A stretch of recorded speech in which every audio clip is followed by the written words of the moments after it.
Hello বন্ধুরা, এখন থেকে আপনারা খুব সহজেই নগদ থেকে বিকাশ অ্যাকাউন্টে টাকা ট্রান্সফার করতে পারবেন খুব সহজেই। তো কিভাবে করবেন সেই প্রসেসটি আজকের এই ভিডিওর মাধ্যমে দেখিয়ে দিব। তাই ভিডিওটি স্টেপ বাই স্টেপ দেখতে থাকুন। এট ফার্স্ট আপনারা চলে যাবেন নগদ অ্যাপ্লিকেশনে চলে যাওয়ার পর আপনারা এখান থেকে আপনার পিন দিয়ে সাইন আপ করে নেবেন।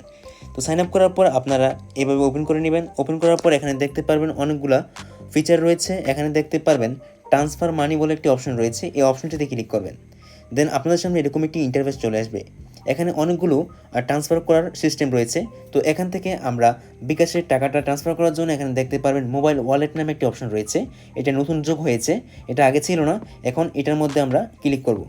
তো এটা ক্লিক করার পর এখানে দেখতে পারবেন প্রাপক। এখানে আপনি যেই বিকাশ অ্যাকাউন্টে টাকাটা ট্রান্সফার করতে যাচ্ছেন নগদ অ্যাকাউন্ট থেকে, সেই নাম্বারটি এখানে টাইপ করে দিবেন। তো আমি যেহেতু নাম্বারটি কপি করে রেখেছি, জাস্ট আমি এখানে পেস্ট করে দিলাম। এরপর আপনারা দেখতে পারবেন এখানে একটি অ্যারো চিহ্ন রয়েছে, এখানে ক্লিক করবেন। দেন এখানে দেখতে পারবেন একটি অপশন রয়েছে ওয়ালেট বাছাই করুন। তো এখানে অপশনটিতে ক্লিক করবেন। তো এখানে দেখতে পারেন অনেকগুলো ওয়ালেট রয়েছে। আপনি যেই ওয়ালেটে টাকাটা পাঠাতে যাচ্ছেন সেই ওয়ালেটটা সিলেক্ট করে দিবেন। তো আমি যেহেতু বিকাশে পাঠাতে যাচ্ছি সেহেতু আমি এখানে বিকাশ সিলেক্ট করে দিচ্ছি।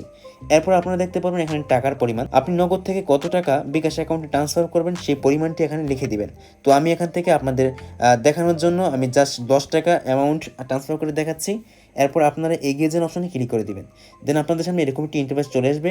এখানে আপনার কত টাকায় কত টাকা চার্জ কাটবে তা বিস্তারিত আপনাদেরকে দেখাবে।